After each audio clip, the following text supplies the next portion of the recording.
Yeah, because I couldn't upload PowerPoints. See if this works. Good morning, everybody. I was not hoping to see so many people here. That is super exciting.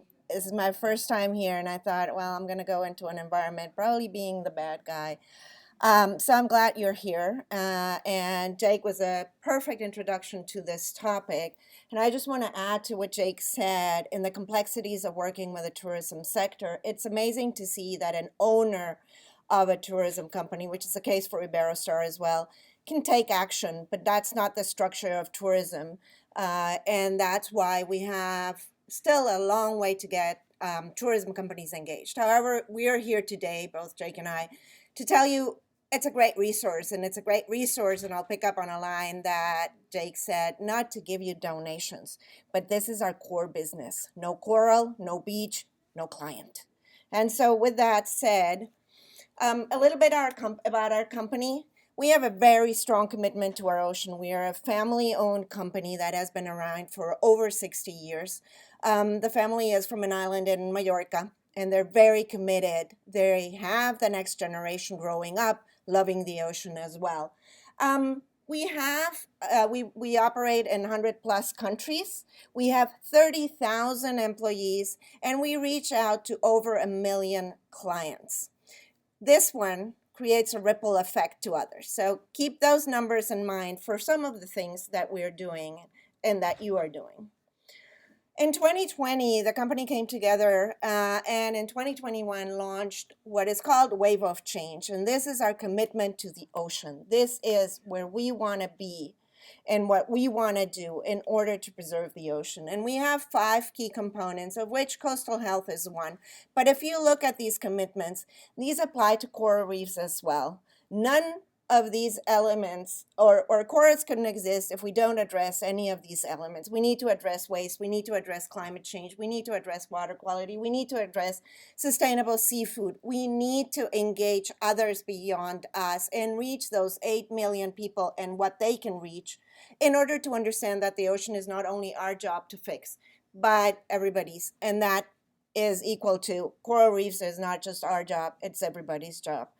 And then we alone, Jake and us, cannot do the work that we do and expect that everything will be okay. And you see it every day. You can't work alone. You have to collaborate. That's very difficult, even in your own space.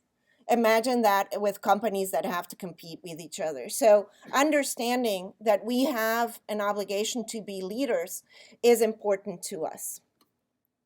This year, I had the pleasure to be at the UN Ocean Conference and launch our roadmap.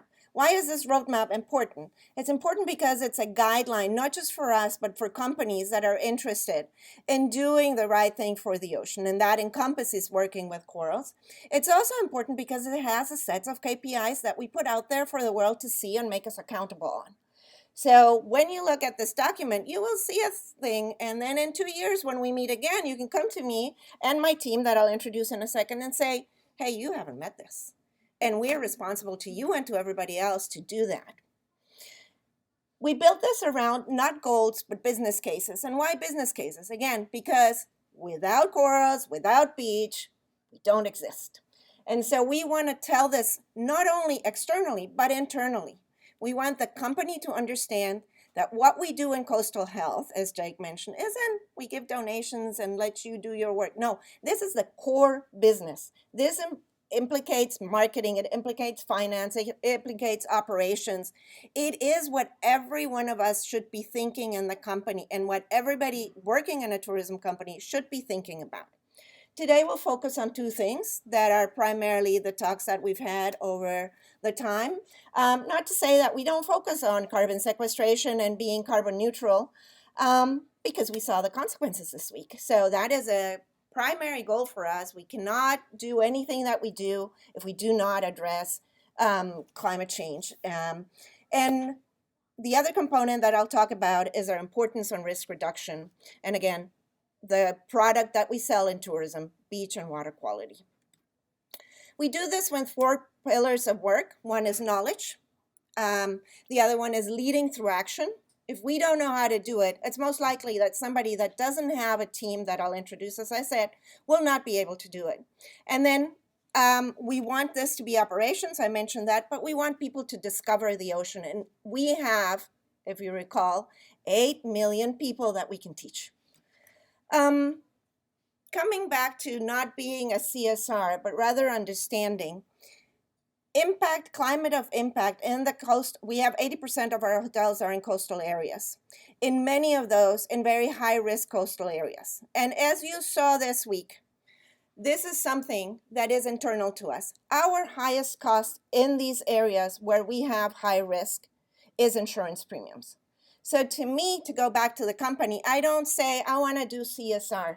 I say, do you want your infrastructure to stay?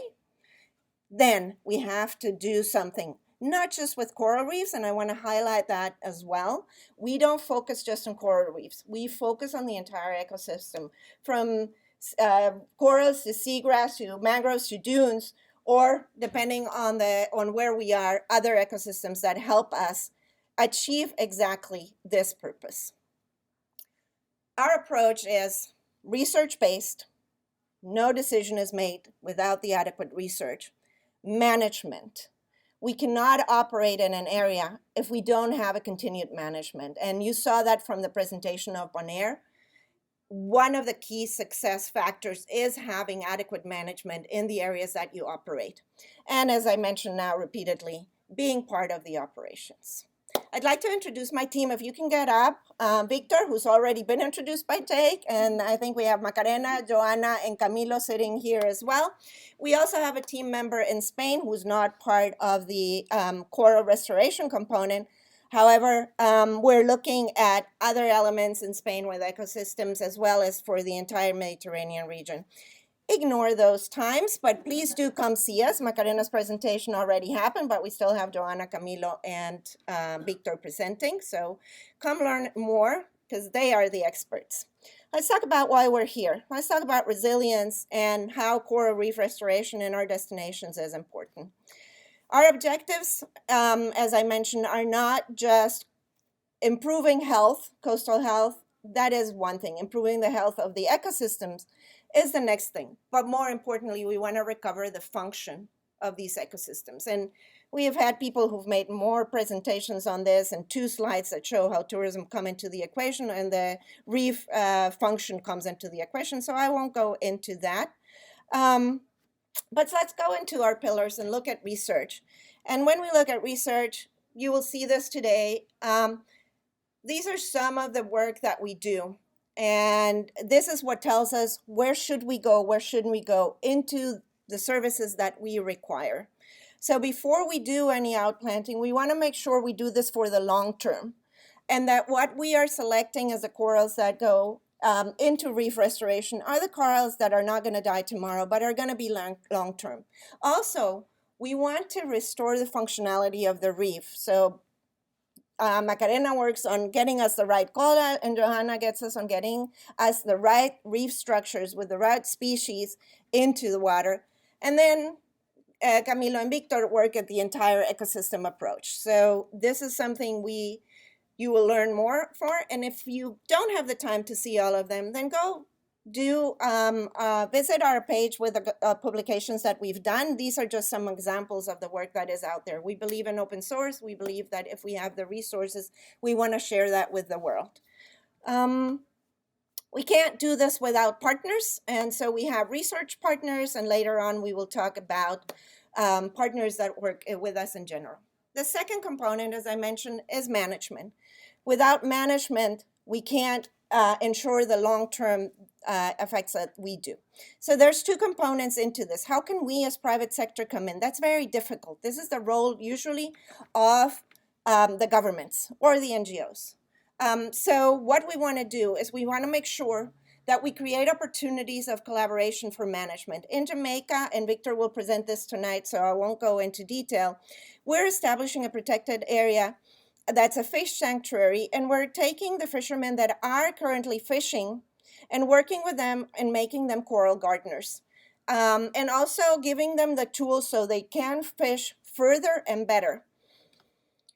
as I mentioned, there is the operation side, which again, I won't go into because you know this and others can present this better. We do have 6 coral nurseries that are used for scientific purposes, but also to do restoration work. We do the outplanting primarily in 3 sites where we have the biggest risk to our hotels, but that's not where we will stop. And in order to do this work, we can't do it alone. As Jake also mentioned, we have Trestle Divers, who is our partner in many of our destinations, would help us with tanks and the boats. We work with governments, we work with development agencies, because what we do only works if we take it to scale, and that's how we partner with international agencies to do that. We also work with local agencies and NGOs in order to do the work where we are not present. And lastly, we talk about those 8 million people that we reach out to. And so we want, and excuse the typos that you will see around here, we want to bring this to our employees, 30,000 people that can talk about coral reefs, that can teach their children about reefs. We bring it to schools around our communities. We have a coral lab as well that is destined for research. However, it's a great point to bring our clients, to bring influencers, and to show them the ocean if they can't and don't have the capacity to go dive with us. We also want to bring the communities, and this is what we do. We train the communities, we train government people, we train people from NGOs, we certify them, and we show them the ocean and their role that they can play in preserving. So, in conclusion, I just want to say, you all know that corals are important in building resilience, but if we want to build resilience, we need to work together. We're not the bad guys, we can and are willing to do this, right, because we can reach. Just to give you an example, coral reefs alone is a $97 billion industry. So why would I not want to be a part of this? I have a cost or restoring coastal, the impact of course, the impact of hurricanes and weather on coasts is a $300 billion cost over the last 10 years, and it's scheduled to be $1 trillion by 2050. There is a real interest by the tourism sector. Use the tourism sector. Thank you very much for coming today, and appreciate your time. Do we have any questions for Erika? Yeah. Perfect. Excellent. All right. Well, thank you so much, Erika.